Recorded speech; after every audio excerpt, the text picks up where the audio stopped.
Welcome back clean news. चलिए देखते हैं मध्य प्रदेश की 25 फटाफट बड़ी खबरों को। इससे पहले आप एमपी के किस जिले से न्यूज को देख रहे हैं हमें कमेंट बॉक्स में जरूर बताइए। साथ ही डेली अपडेट रहने के लिए चैनल को सब्सक्राइब कर बेल आइकन को दबाना बिल्कुल न भूलें। आज का लाइक एम 3000 है, उम्मीद करते हैं कि आप इसे पूरा करेंगे।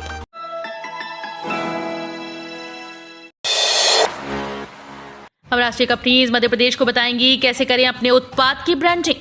मध्य प्रदेश में खादी, सिल्क के कपड़े, चंदेरी, महेश्वर की साड़ी, मिट्टी के बर्तन, लकड़ी के खिलौने सहित अन्य उत्पादों को बाजार में उपलब्ध कराने में राष्ट्रीय कंपनीज राज्य सरकार की मदद करेंगी। वे निर्माताओं को उत्पादों की ब्रांडिंग करने का सलीका सिखाएंगी, उनके लिए विज्ञापन और स्लोगन भी तैयार करेंगी। इसके लिए कुटीर और ग्रामोद्योग विभाग ऐसी कंपनी से संपर्क कर रहा है। विभाग के अधिकारियों का मानना है कि उत्पादों की अच्छे से ब्रांडिंग हो जाए तो इस क्षेत्र में काम करने वाले ग्रामीणों का ज्यादा फायदा हो सकता है। मध्य प्रदेश में 6 दिसंबर के बाद होगी पंचायत चुनाव की घोषणा। मध्य प्रदेश में पंचायत चुनाव 6 दिसंबर के बाद कभी भी कराए जा सकते हैं। इसके लिए राज्य निर्वाचन आयोग ने मध्य प्रदेश पंचायत राज और ग्राम स्वराज अध्यादेश लागू होने के बाद मतदाता सूची के संक्षिप्त पुनरीक्षण का कार्यक्रम घोषित किया है। इसके तहत सिर्फ उन्हीं पंचायतों की मतदाता सूची नए सिरे से तैयार की जाएगी जो नया परिसीमन निरस्त करने से प्रभावित हुई हैं। फोटोयुक्त मतदाता सूची के प्रारूप का प्रकाशन ग्राम पंचायत सहित अन्य सार्वजनिक स्थानों पर 29 नवंबर को किया जाएगा। जबलपुर हाईकोर्ट ने पूछा, कोरोना से डॉक्टर की मौत पर मुआवजा क्यों नहीं दिया। मध्य प्रदेश हाईकोर्ट ने केंद्र और राज्य सरकार से पूछा कि कोरोना से डॉक्टर की मौत होने पर भी मुआवजा क्यों नहीं दिया। चीफ जस्टिस रवि मलिमठ और जस्टिस विजय शुक्ला की खंडपीठ ने केंद्र सरकार के गृह विभाग, राज्य सरकार के लोक स्वास्थ्य और परिवार कल्याण विभाग के प्रमुख सचिव, डायरेक्टर मेडिकल एजुकेशन और जिला आयुष अधिकारी रायसेन को नोटिस जारी कर जवाब मांगा। भोपाल के नीलेश मंडा ओगड़े ने याचिका दायर कर बताया कि उसकी पत्नी भारती रायसेन जिले की सिलवानी तहसील में आयुष मेडिकल ऑफिसर के पद पर कार्यरत थी। मोदी सरकार का बड़ा फैसला, अब मार्च 2022 तक मुफ्त में मिलेगा राशन। प्रधानमंत्री नरेंद्र मोदी की अध्यक्षता में बुधवार को हुई कैबिनेट की बैठक में बड़ा फैसला लिया गया। दरअसल कैबिनेट में गरीब कल्याण अन्न योजना को आगे बढ़ाने पर मुहर लगी। इसके तहत अब मार्च 2022 तक लाभार्थियों को मुफ्त में राशन मिलता रहेगा। कैबिनेट बैठक के बाद केंद्रीय मंत्री अनुराग ठाकुर ने इस अहम फैसले के बारे में जानकारी दी। इसके साथ ही उन्होंने कैबिनेट मीटिंग में लिए गए दूसरे अहम फैसलों के बारे में भी बताया, जिसके तहत 3 कृषि कानूनों की वापसी के प्रस्ताव को मंजूरी दे दी गई। उम्मीदवारों के लिए राहत भरी खबर, 5 भर्ती परीक्षाओं के लिए ऑनलाइन आवेदन की तिथि जारी। एमपीपीएससी के उम्मीदवारों के लिए बड़ी खबर है। दरअसल 5 भर्ती परीक्षाओं के लिए एमपीपीएससी में ऑनलाइन आवेदन की तारीख की घोषणा कर दी। दरअसल ऑनलाइन आवेदन की तारीख की घोषणा करने के साथ ही भर्ती परीक्षा के लिए बड़ी अपडेट सामने आई है। हालांकि छात्र ऑफिशियल वेबसाइट पर भी परीक्षा से संबंधित जानकारी प्राप्त कर सकते हैं। मध्य प्रदेश में सहायक संचालक संवर्ग, सहायक जिला लोक अभियोजन अधिकारी, पुलिस अधीक्षक विभाग, सहायक प्रबंधक पशु चिकित्सक, सहायक शाल यज्ञ आदि परीक्षा के लिए ऑनलाइन आवेदन करने की तिथि 3 दिसंबर 2021 की गई है। तापमान में परिवर्तन, जल्द पड़ेगी कड़ाके की ठंड, इन राज्यों में भारी बारिश का अलर्ट। मध्य प्रदेश में वर्तमान में कोई सिस्टम एक्टिव नहीं है, जिसके चलते मौसम साफ होने लगा। वहीं पहाड़ी इलाकों में बर्फबारी के चलते ठंड और बढ़ने के तापमान में उतार चढ़ाव के आसार हैं। पिछले 24 घंटों के दौरान सबसे कम तापमान ग्वालियर में 8 डिग्री दर्ज किया गया। वहीं हवाओं की रफ्तार भी 14 किलोमीटर प्रति घंटा की हो गई। मौसम विभाग की माने तो अभी कोई बारिश के संकेत नहीं। वर्तमान में हवाओं का रुख भी उत्तर उत्तर पूर्वी हो गया है। नेशनल फैमिली हेल्थ सर्वे 5 की रिपोर्ट, मध्य प्रदेश में बढ़ रही लाडलियां, 1000 बेटियों पर 956 बेटियों का जन्म। खुशखबरी, प्रदेश में बेटियों का मान बढ़ रहा है, लाडलियों की संख्या बढ़ रही है। 2015-16 में जहां 1000 बेटों पर 927 बेटियां जन्म ले रही थी, वहीं 2020-21 में 956 बेटियों का जन्म हुआ है। ये जानकारी नेशनल फैमिली हेल्थ सर्वे 5 में सामने आई। केंद्रीय स्वास्थ्य और परिवार कल्याण मंत्रालय ये सर्वे कराता है। इसके यही मायने हैं कि प्रदेश में बेटियां बोझ नहीं वरदान हैं। नाम बदलने की रेस, अब भोपाल के मिंटो हॉल के लिए आया ये प्रस्ताव। कभी मध्य प्रदेश की पूर्व विधानसभा रहे और वर्तमान में कन्वेंशन सेंटर मिंटो हॉल का नाम बदलने की मांग हो रही है। बीजेपी और कांग्रेस दोनों दल के नेता इस मांग के समर्थन में आगे आए। मध्य प्रदेश में इन दिनों नाम बदलने की कवायद चल रही है। सबसे पहले हबीबगंज रेलवे स्टेशन का नाम रानी कमलापति स्टेशन रखा गया। फिर मेट्रो स्टेशन का नाम रानी कमलापति के नाम पर रखने की घोषणा मुख्यमंत्री शिवराज सिंह चौहान ने की। इंदौर के 2 स्थानों के नाम टंटिया भील के नाम पर रखने की घोषणा हो गई और अब 5 सितारा सुविधाओं वाला मिंटो हॉल इस श्रेणी में शामिल हो रहा है। मध्य प्रदेश में विधायक निधि के उपयोग के नियम बदलने को विधायकों से मांगी जाएगी जानकारी। विधानसभा निर्वाचन क्षेत्र विकास निधि और सदस्यों के स्वच्छानुदान का उपयोग करने संबंधी नियमों में बदलाव होगा। इसके लिए विधानसभा की सदस्य सुविधा समिति सभी सदस्यों से उनकी अपेक्षाएं जानने के बाद शासन से नियमों में परिवर्तन के लिए कहेगी। मंगलवार को विधानसभा अध्यक्ष गिरीश गौतम की अध्यक्षता में हुई सदस्य सुविधा समिति की बैठक में विधायक निधि के उपयोग संबंधी नियम में बदलाव की आवश्यकता का मुद्दा उठाया गया। लाइसेंस की नई व्यवस्था आई तो पुरानी को भूले। इंदौर में 3000 से ज्यादा लाइसेंस लंबे। आरटीओ में लर्निंग लाइसेंस की व्यवस्था को ऑनलाइन करने के बाद इसे व्यवस्थित करने में जुटे अधिकारियों ने डुप्लीकेट और रिन्यूअल लाइसेंस की तरफ ध्यान देना ही बंद कर दिया। हालात ये है कि 2 नवंबर के बाद से इन लाइसेंस के प्रिंट ही नहीं निकले। ऐसे करीब 3000 से अधिक आवेदन पेंडिंग हैं। अब ऐसे लोग रोजाना आरटीओ के चक्कर काट रहे हैं। अधिकारियों का कहना है कि इस व्यवस्था को भी ऑनलाइन करने में जुटे हैं। सस्ती घरेलू बिजली के लिए दी 1 माह में 130 करोड़ की सब्सिडी। मालवा निमाड़ के उपभोक्ता हुए लाभान्वित।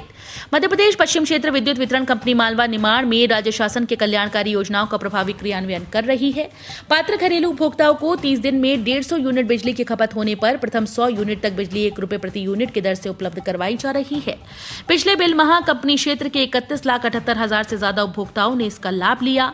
मध्य प्रदेश पर्यवेक्षक इंदौर के प्रबंधक निदेशक अमित तोमर ने बताया कि ऊर्जा मंत्री प्रद्युम्न सिंह तोमर के आदेश के अनुसार पात्र घरेलू बिजली उपभोक्ताओं को 1 रुपए यूनिट की दर से गृह ज्योति योजना के तहत प्राथमिकता पूर्वक बिजली प्रदाय की जा रही है।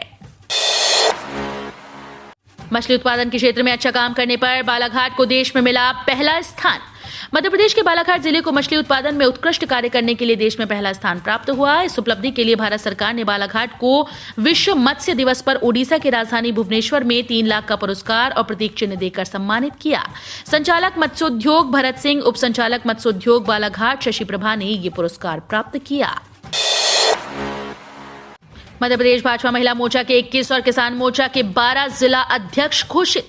प्रदेश कार्य समिति की बैठक से पहले भारतीय जनता पार्टी में मोर्चा पदाधिकारियों की नियुक्ति का सिलसिला शुरू हो गया।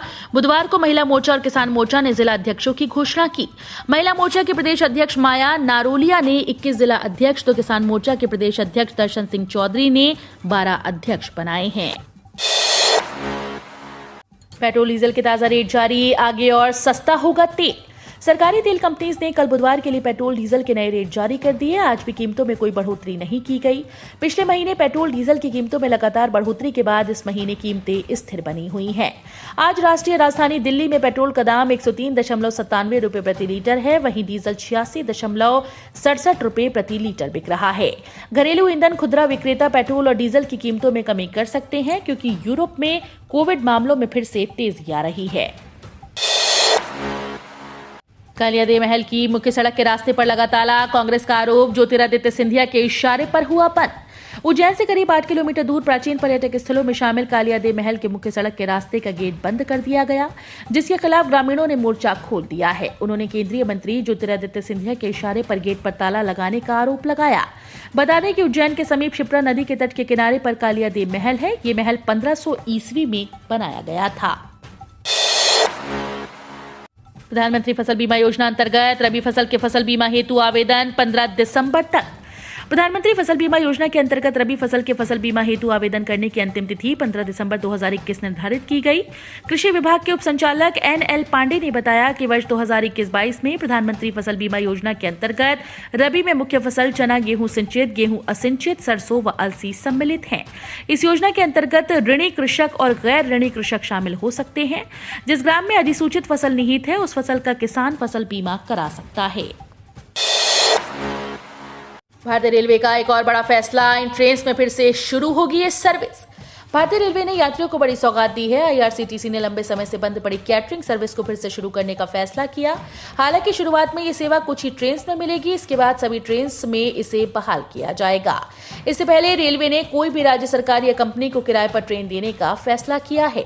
मीडिया रिपोर्ट्स के मुताबिक रेलवे बोर्ड के बयान के अनुसार अभी शताब्दी, दुरंतो, वंदे भारत, तेजस और गतिमान ट्रेन में पके हुए भोजन के साथ खानपान सेवाएं फिर से शुरू करने का फैसला लिया।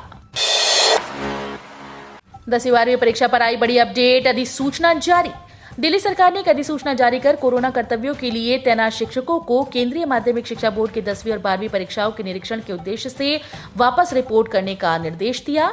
सीबीएसई बोर्ड परीक्षाओं के सुचारू संचालन को सुनिश्चित करने के लिए शिक्षकों को वापस रिपोर्ट करने के लिए कहा गया। अधिसूचना दिल्ली के निदेशक हिमांशु गुप्ता ने जारी की। अधिसूचना के माध्यम से सभी डीडीई, जिला जोनल डीडीई और एचओएस को कक्षा 9वीं से 12वीं के संबंधित शिक्षकों और सभी आईटी सहायकों डीईओ को तुरंत वापस रिपोर्ट करने का निर्देश देने के लिए कहा गया। इस स्कीम से मिलेगी सालाना 1,11,000 रुपए पेंशन। जाने नियम, ब्याज दरें और पात्रता। अगर आप नौकरी पेशा है और रिटायरमेंट के बाद भविष्य की पेंशन को लेकर चिंतित हैं तो ये आपके काम की खबर है। केंद्र सरकार की एक ऐसी स्कीम है जिसमें आप एक बार निवेश कर सालाना 1 लाख तक की पेंशन पा सकते हैं।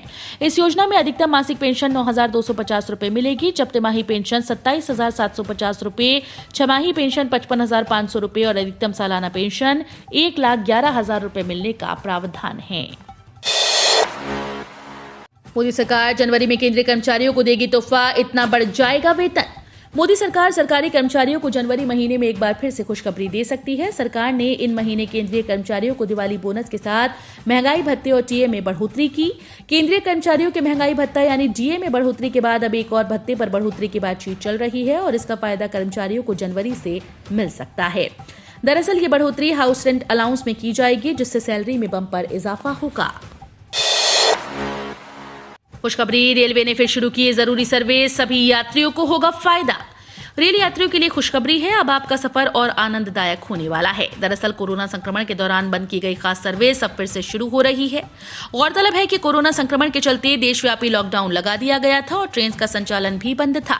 हालात सुधरने के साथ साथ धीरे धीरे ट्रेन पटरियों पर रफ्तार पकड़ने लगी, लेकिन संक्रमण पर काबू पाने और कोविड गाइडलाइन को फॉलो करने के लिए ट्रेन में कई सर्विसेज पूरी तरह से बंद हैं।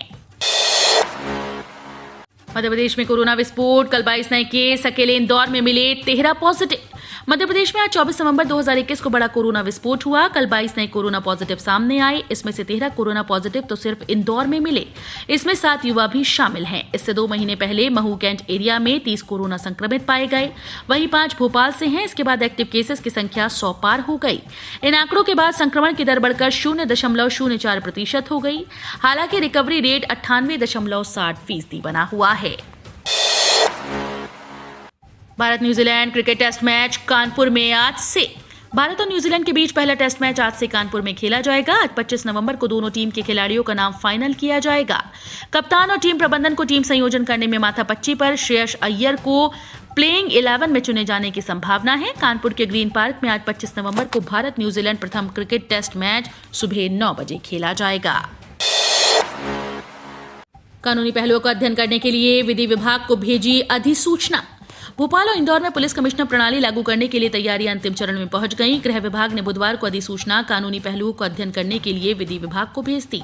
इसके बाद लौटते ही गृह विभाग मुख्य सचिव के माध्यम से इसे मुख्यमंत्री शिवराज सिंह चौहान को भेजेगा। उनकी अनुमति मिलते ही पुलिस कमिश्नर प्रणाली लागू किए जाने की अधिसूचना जारी कर दी जाएगी।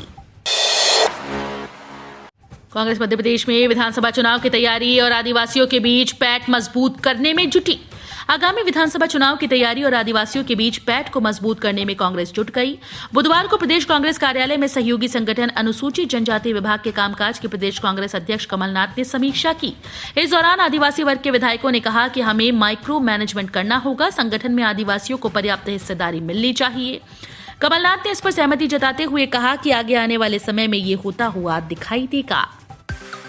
हम रोज ऐसे ही न्यूज लाते रहेंगे। आपने अभी तक क्लीन न्यूज एमपी को सब्सक्राइब नहीं किया है तो फटाफट सब्सक्राइब कर लें। साथ ही बेल आइकन को दबाना बिल्कुल ना भूलें ताकि कोई लेटेस्ट अपडेट मिस ना हो।